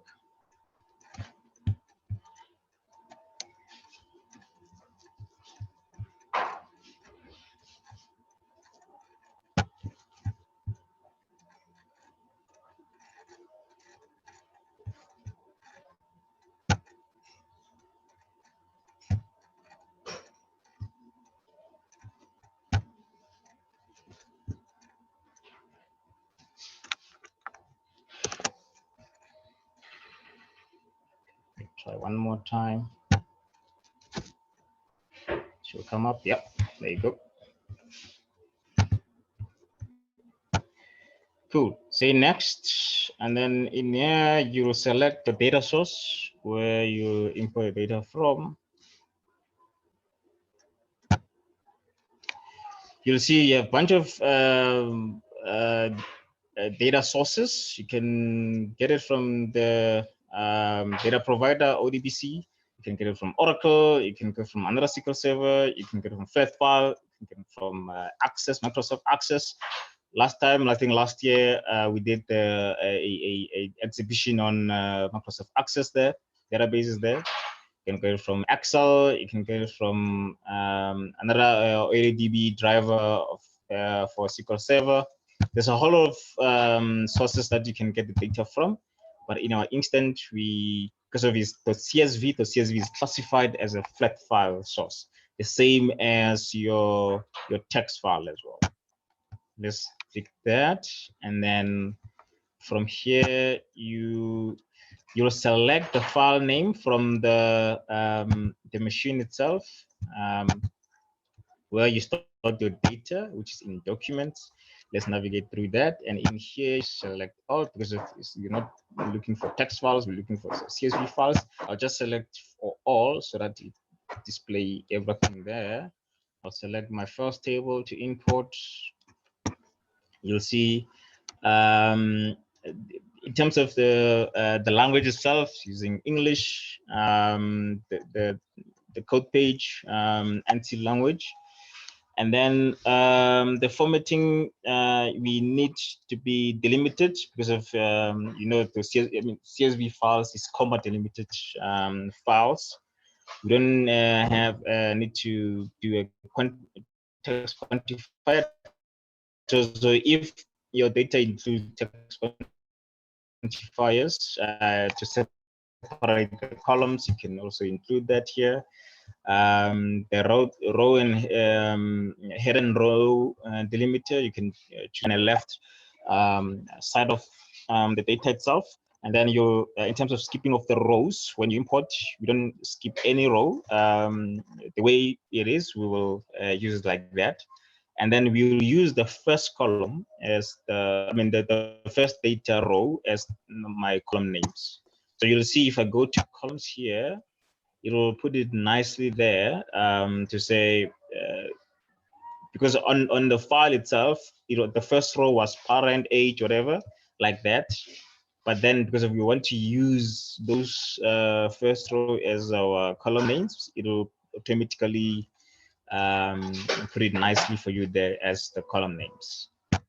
Then we go to advanced to set up your data. Normally this is the data types, right? And how you want to position in terms of data position before you import the data. This is more preparing the data into the database, how it's going to be you know, reciting into your tables. So the parent, I will leave it as a string. A string is more of like a word, or if there's any other characters in there in your column, leave it like that. Age, normally include normally numbers, right? We'll just change that specifically to number, numeric. And then the amount, which is also a value as well, a number. We can also change that data type to a number or numeric, same as amount, inclusive of text as well. It should be a numeric. Sometimes be careful. You might have data, or you receive data somewhere that it might be numbers in an amount, but you might find there are some special characters in there.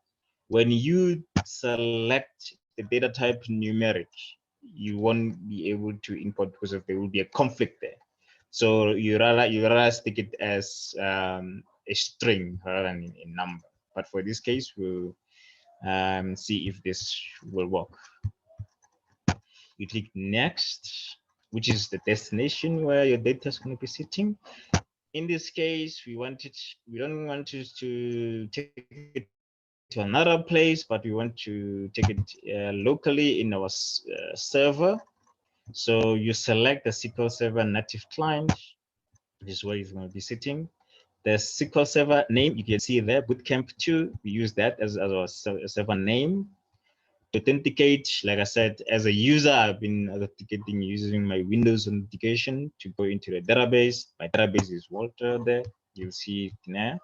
And then you go next. And then from here, it shows you nicely from where it's going to be coming from, my documents from that file into my table. It automatically creates the table for you, but you can also change the name here of the table to whatever you want. I'll just keep it like that as a default, because normally it takes this thing from your existing file name already, so that you don't get confused of the data. Okay, we'll proceed with next. So this is more of like run immediately, or if you have a SIS package, like I mentioned, I will talk about this later on, which is another topic on its own. Then I'll say next, and then I'll say finish. Then it will successfully import the data. You'll see here how many rows have been transferred into your table, right? Let me close this. Then you'll go to tables, you refresh this, you'll see under your table folder, you have your table that has been imported. Lovely. Okay, let's put the second one quickly. You go through the same process. I believe you guys have a hang of that, but you can also have a bit of practice as well when you have or when you're at home there, which will be actually more simpler when you do it over and over again. Let's import again. I'm happy with my settings here. I'm happy with my columns, how it's being set up as well on my second table. Same here. I'm happy. I don't have to change the data types again. Let me go next. And then from here, I'll select the SQL Server that I'll be importing to database as well. Let me import like that. Cool. Lovely. This is how many rows that have been transferred. Okay. You can also use that as your recon to check if they gave you these how many rows. You can do that to say, okay, this is how many I also imported in my database. Part of the order. Okay, I'll do a refresh on my table folder again. That table is going to come back again. Cool. So now we have this table. Now, how do you see the table? I mean, do you see the data in those tables? So you do something called a select, right? In SQL, we select from the table, right? Select all the columns from the table. So if you right-click on the table itself, you have multiple options there. So it also gives you a pre-select function of the data or the rows from your table, which will create select 1,000 rows from that. It will select everything if your rows are below 1,000, but if your table have like more than 1,000 rows, then you'll only select 1,000. But you can take that thing out to say select everything. But that might also hinder your RAM because of this thing will be running on the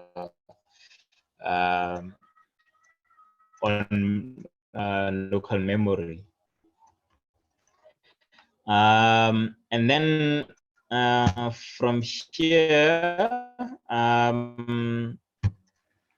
I believe right now, what I wanted to show you, just do this again. Okay, should be fine. So this is the data that is sitting on the tables, and then you have another table that I also imported. You'll see how it also looks like. You have that. The second task that I want to show you guys is do a select, which I did now, and then you join the tables, right? So let's say in the scenario, you have these patients. Thomas, you have Mafugeng, you have, and you have all their details around who the person is, their cell phone numbers, their ID, whatever. Now you want to know what is their associated amount, right? In terms of either maybe it might be their their payments or anything to do with that sort. The guys have given you a task to show you how you can navigate through the data or connect the dot with other tables to find out what is the deal with Thomas. How is Thomas looking like? What is his age actually? So you don't have an age here. You have an age in another table for Thomas. How do you bring it that on the side here so that you can see what is the table? I mean, that Thomas have in terms of age or in terms of the amount, whatever. The simple way to do that is to create a join, right, with another table. So how do you do that? You write a script. Obviously, you have a select statement like that. From your table, you join with another table. All you have to do is to drag the table name in here. You join this table and that table. You alias it, right? Normally, it's like more like giving it a nickname. Normally, what I like is I'll give it that a nickname, and that one a B as a nickname. So you join those two tables on what is in common. You'll see on this table, you have a patient number. On the other table, you have a patient number. We call it these unique keys between multiple tables. That's how you normally join between tables, or you combine tables, right? So we will use that, right, to join between the two. So how do I do that? The nickname of my first table, A, I'll bring it in, and I'll bring in the patient number. I'll join that with from a table B, patient number as well, right? So now, if I just hold in the B fields into here, it's gonna complain because of the field names, right? Because if you have patient number, you have patient number in the same table, which is the same name, right? What you can do is you can say, okay, fine, this patient should come from table A, and then you will have a patient coming from table B, right? But if you also want to, if you want to select all the fields from table B, you can literally not specify the table, the field names or the column names. You can just say star. Star means everything from B. Then if I run this, you'll see now it's gonna pop up. Previously, you had up until this, right? Up until the quarantine. Now you joined with the column, I mean the second table, bootcamp 4. It's gonna bring up the patient name from another table, the age, the amount, and the inclusive of text, right? So you see which keys I've joined in, which is similar. And then you'll tell you now Thomas is 55 in terms of age, but previously you couldn't see that. But now we can literally use this as an information for any use case that you are required to analyze the data from. That is more in a nutshell using that. There's more that you can do with this. You can also use the sum as well. But there's more of that you can use in terms of like the what do you call your aggregation functions, like your sum, your average, or whatever. What I can just actually do here, I'll just show you now. From table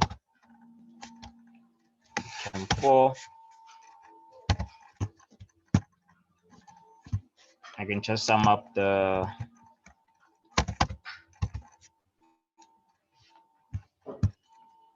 amount filled.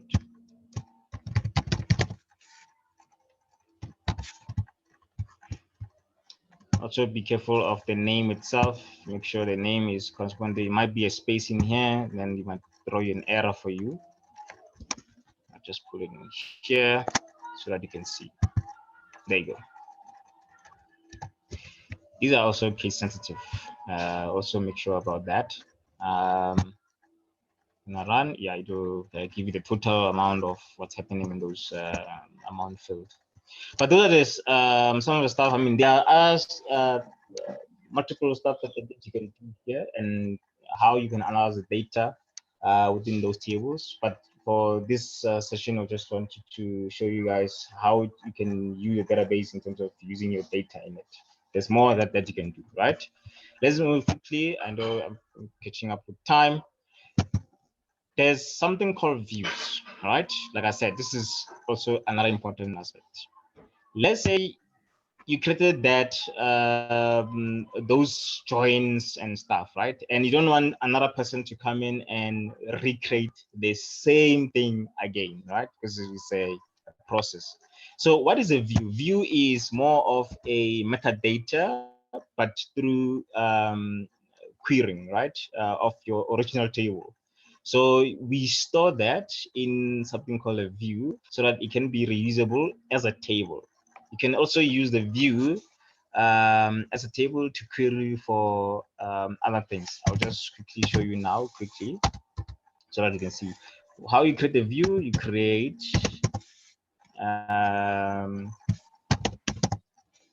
view WTS whatever, right?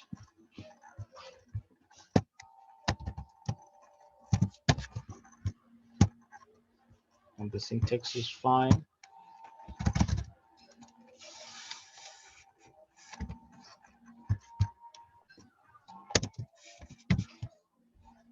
Okay. Let me put in this thing as some amount. You want the field. So like I said, it's going to create a table, but you want the field name for that table within that table, because of previously didn't have that. Execute that. It says successfully. Then you go to views, right? Let me refresh something within views. Then you'll see it.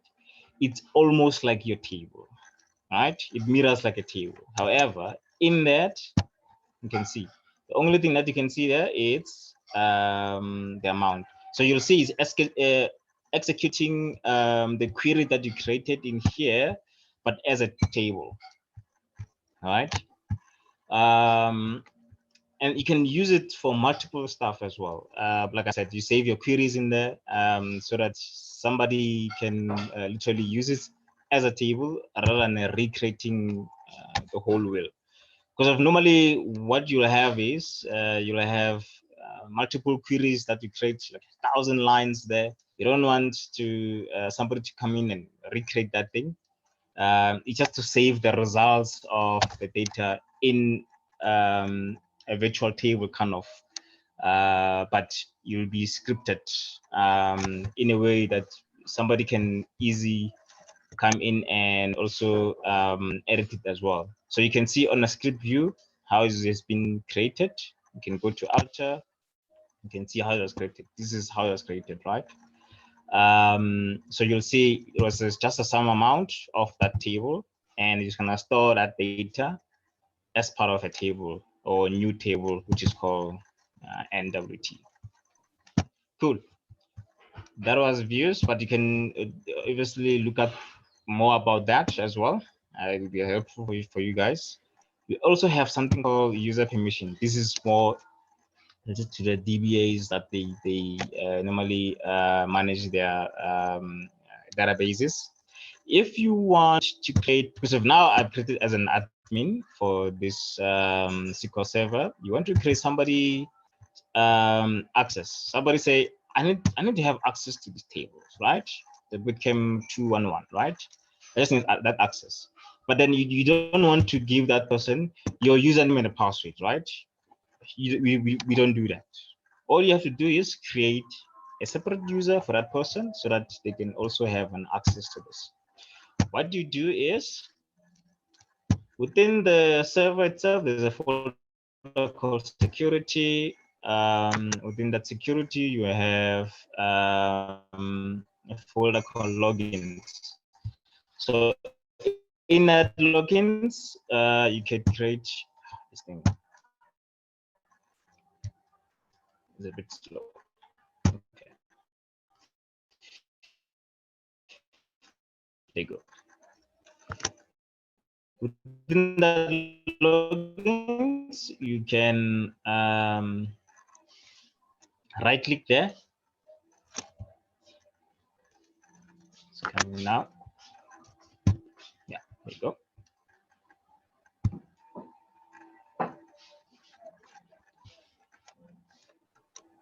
Okay, it's selected.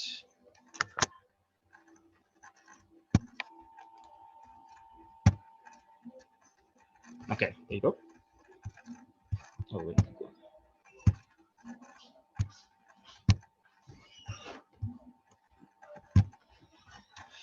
There you go. Okay, cool.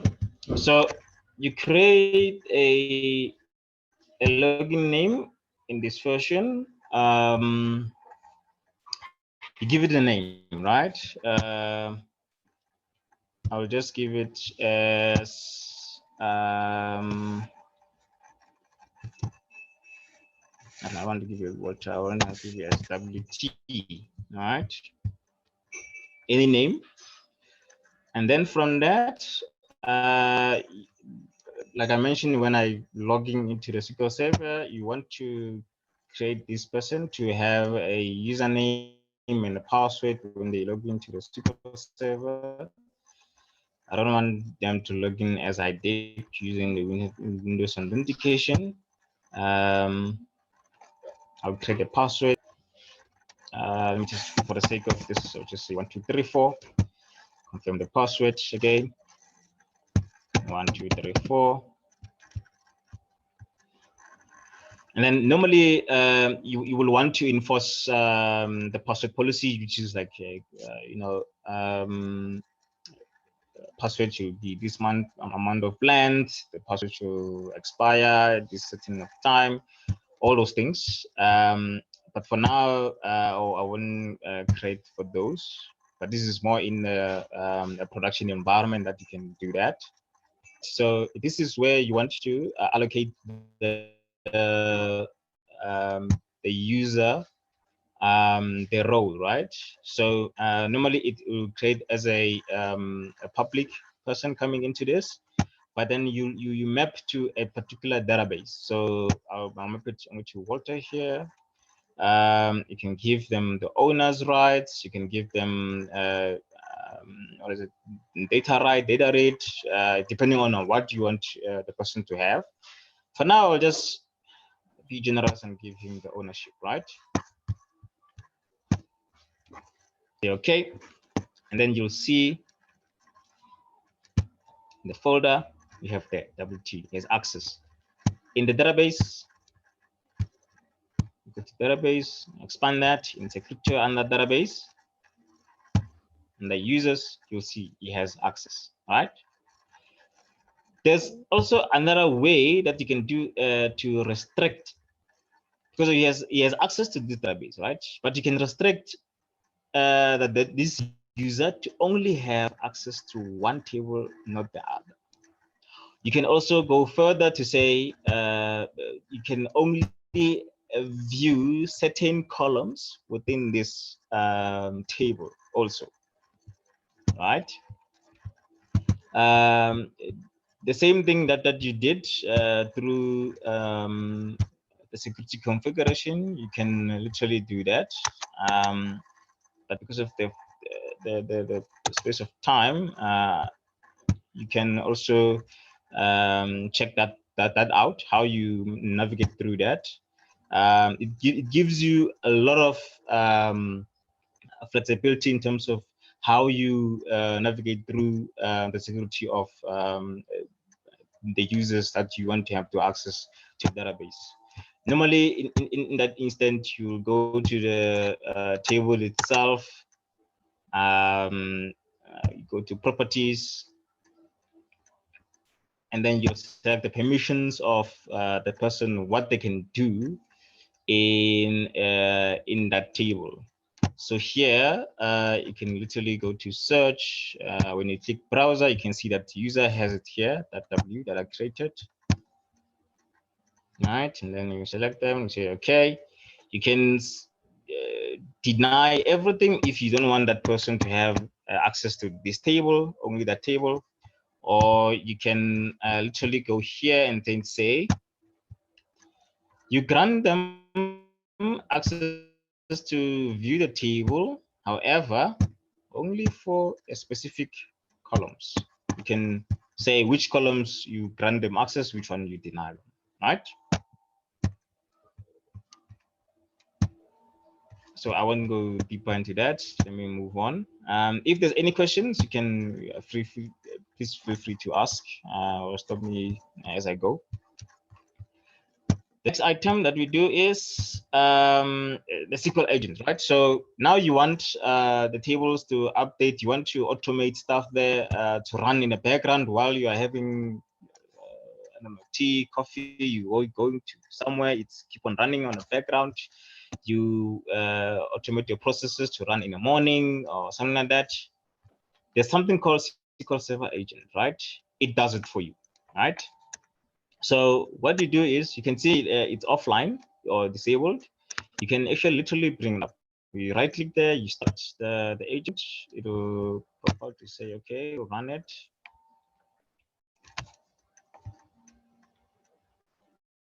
Okay, let's look at that. Okay, now it's fine. In that, there are some jobs that you can bring about. And then there's also alerting that you can alert you to say the jobs are finished. This proxy is for creating the users who will be able to manage those jobs or whatever. But also creating jobs, you can literally say create new job. This is more of a scheduling of what you want to run. Sometimes you want to run something called stored procedures or your functions, or you don't want to update the tables through your stored procedures. You can do this. Normally, what you do is create a what do you call the job to say run update script or something like that.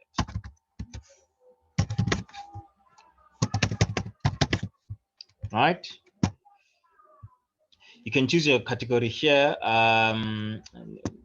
Normally most because of it's normally used by the DBAs, sometimes for maintenance as well. You can do that for if you want to update stats as well within the tables. You can choose that category, and there's various steps that you can also choose in there to make sure that you go through steps when it runs.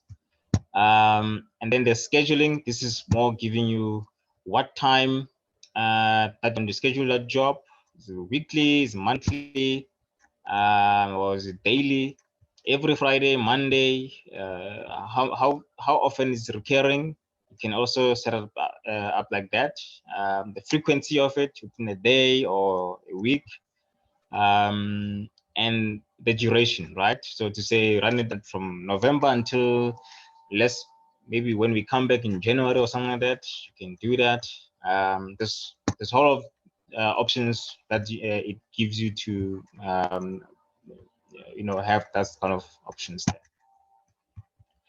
And then I also want to quickly go to something called integration services. So I talk about ETLs. ETLs is more of a extract, transform, and load of data. So ETLs is more if you have other databases from outside of the SQL Server,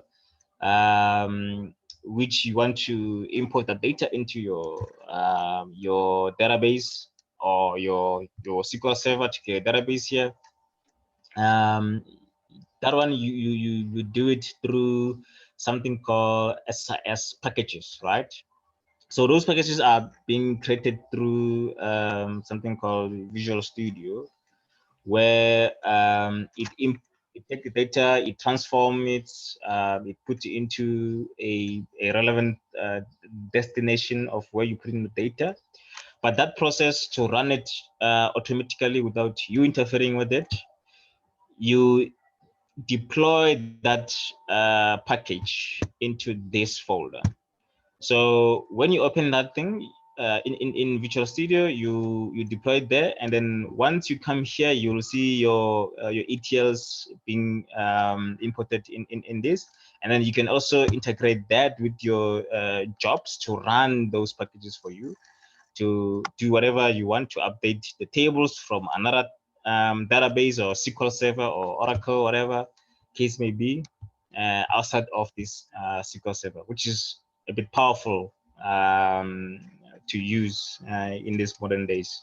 Because normally we share data with, like, between departments, and normally we use that.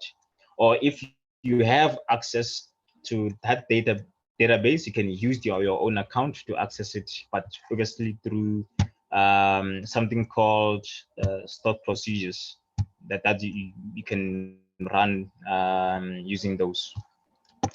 I think that was pretty much what I wanted to cover to you. I know it's pretty much information overloading for now, but if you literally take your time and sit down and go through this, do some few practicals in terms of how you manage your SQL Server, how you navigate through this, things will be much clearer.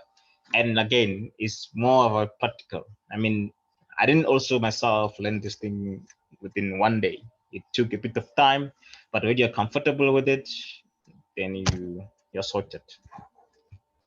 I'm not sure if there's any questions up until so far. I think there is a question here. So basically, there are some of the things done by DBA on a daily basis in their respective workplace, right? That's the question. Yeah.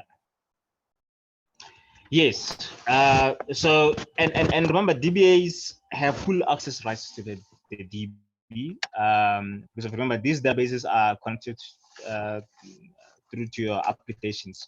So normally, if there's any error or any issue that leads to the data or database itself, they call it the DBA to assist in that. And then there's also other functions that they maintain these databases, because they have to be maintained as time goes on. Because I mean, from time to time they grow.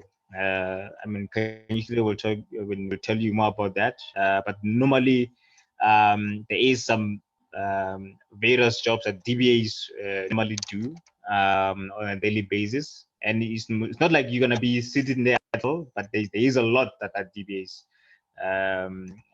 do in this environment. I hope that covers that question. But if there's more. Maybe just to add on that, Walter. Yeah. Our biggest role in this is one, to make sure that the database is available for Walter to be able to do what he has demonstrated so far. The minimum requirement is availability. So our role will be to make sure that the database is available. Two, it is in a healthy state that he's able to connect and manipulate the data as it is, as he has demonstrated. Most of the time, the custodianship of the actual data in the database does not lie with us. But like he says, our access allows us to be able to manipulate the data if a requirement comes through for us to do some manipulation. But the biggest role that we would play in this case is to make sure that it is available, it is healthy, it is usable, and it is performing. Because the last thing he needs is to come here and run this simple select that we have displayed on the screen now. And then he has to go to town, do some shopping. Only 3 hours later, he sees the output. So our role will also include performance tuning to make sure that the queries, as they are executed on the database, they respond as soon as possible. I don't know if there are any other questions.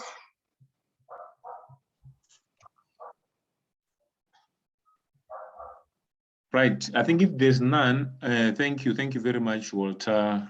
Thanks, Kanyisile. Yeah, I think we really, I think, did our best, and we're hoping that we'll see colleagues next week where we'll do the data science related. I think now we know how to install, how to put the data into the database, then we're going to be doing some interesting stuff next year. Thank you. Thank you very much. Maybe I don't want to hold ourselves for too long if there's no questions. Thank you. Thank you very much, colleagues. Thank you all for your time, guys. It was quite a lengthy session, so it's good to have people stick around, because the main thing behind these sessions, like Motoko said earlier, is just to share the information. So we thank you that you were patient enough with us. I know we overran, but thank you for your time. Yeah, and then they must just let us know if maybe you might be interested in one of, maybe to take this further, because we have the skill, as you can see, if maybe you're interested specific thing on the cloud or specific to the database or Oracle and whatnot, you might can just let us know, so that so that interesting someone is training. Yeah, so just to say that, let us know if maybe you have a question, just let us know, so that, or you want to learn about something. So because this platform is there to really guide one another in terms of what someone needs to do, right? So maybe database, maybe something else, but let us know so that we can prepare, and then we call the right people to come and share with us what is happening out there. As I said, I think IT is technology is taking the world now. So we need to find ourselves in the right position when the time is right to be occupying those spaces out there. So it's through the training like this, and I'm quite excited to see our brothers and sisters are really willing to give us time to come and present some of these key concepts to us. Let me thank you. Bye-bye. Cool. Thanks all. Cheers. Thank you. Bye. Bye-bye.